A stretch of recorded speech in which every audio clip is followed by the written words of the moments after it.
राम रहीम को क्या वीडियो बनाने के लिए दी गई पैरोल? राम रहीम पर रहम को लेकर बवाल, आखिर क्यों मिली रेप के दोषी को जेल से छुट्टी?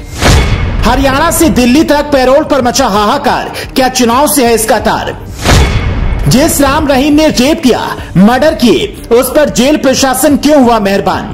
क्या पैसे के बल पर राम रहीम ने किया पैरोल वाला खेल? ओटीटी प्लेटफॉर्म पर बॉबी देओल की एक वेब सीरीज आई जिसका नाम था आश्रम, जिसमें दिखाया गया था कि कैसे एक फर्जी बाबा को इस्तेमाल करके वहां की सियासी पार्टियां अपने वोटरों को अपनी तरफ खींचने में कामयाब होती हैं। ऐसे ही कई आरोप हरियाणा सरकार पर भी लग रहे हैं। रेप के दोषी डेरा सच्चा सौदा प्रमुख गुरमीत राम रहीम सिंह को दी गई पैरोल को लेकर हरियाणा सरकार सवालों की घेरे में है।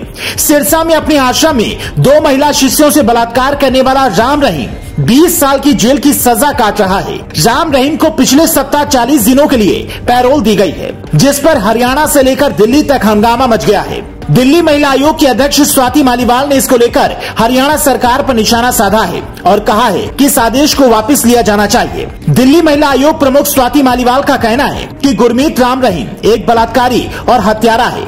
हरियाणा सरकार का जब मन करता है वो उसे पैरोल पर छोड़ देते हैं और इस बार राम रहीम पैरोल पर रहकर जगह जगह सत्संग कर रहा है और इस सत्संग में हरियाणा के विधानसभा उपाध्यक्ष और मेयर शामिल हो रहे हैं। मालीवाल ने कहा कि गुरमीत राम रहीम अपनी छवि को साफ करने की कोशिश कर रहा है। हरियाणा सरकार से मेरी अपील है कि तुरंत इसकी पैरोल रद्द कर उसे जेल भेजा जाए। स्वाति मालीवाल ने ट्वीट कर कहा, कोर्ट ने गुरमीत राम रहीम को रेप और हत्या के जुर्म में उम्र कैद की सजा दी है। क्यों ऐसे खतरनाक शख्स को बार बार पैरोल दी जा रही है? मालीवाल ने कहा कि वो पैरोल में प्रवचन और गाने बनाता है। हरियाणा सरकार के कुछ नेता ताली बजाते हैं, भक्ति में लीन हैं। वहीं हरियाणा की खट्टर सरकार ने इस मामले में अपनी सफाई भी दी। उन्होंने कहा कि राम रहीम सिंह को दी गई पैरोल में उनकी कोई भूमिका नहीं है, क्योंकि जेल के अपने नियम हैं। वहीं राज्य के जेल मंत्री रणजीत सिंह ने मीडिया से कहा कि पैरोल का फैसला कानून के मुताबिक लिया गया है। पैरोल के दौरान वो राजस्थान में डेरा के परिसर में रहेगा। बलात्कार और हत्या के मामले में दोषी ठहराए जाने के बाद से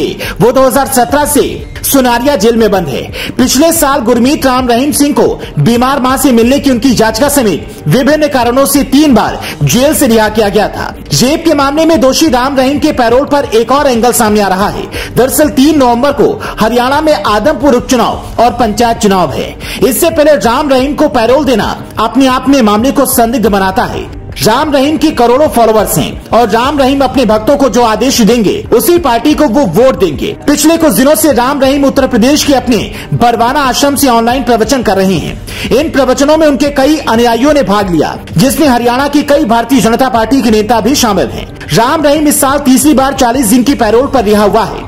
बता दें कि गुरमीत राम रहीम सिंह के परिवार ने उसके लिए पैरोल मांगी थी। 15 अक्टूबर को उनकी रिहाई के बाद राजनेता उनके आशीर्वाद के लिए लाइन में खड़े हैं। राम रहीम के अनुयायियों को एक संदेश देने के लिए वर्चुअल आशीर्वाद लेने का विकल्प भी है। माना जाता है कि डेरा प्रमुख वोट की राजनीति में गेम चेंजर की भूमिका निभाते हैं, चाहे वो लोकसभा चुनाव हो या विधानसभा या पंचायती चुनाव ही क्यों ना हो। इस बार पैरोल के बाद डेरा प्रमुख उत्तर प्रदेश के बागपत में अपने पंथ के डेरा में रह रहा है। सिर्फ भाजपा ही नहीं, लगभग हर राजनीतिक दल, कांग्रेस, पंजाब की शिरोमणि अकाली दल और आम आदमी पार्टी आम सहमति के जरिए अपने पक्ष में वोट हासिल करने के लिए संप्रदायों के प्रमुख के साथ मिल रहे हैं।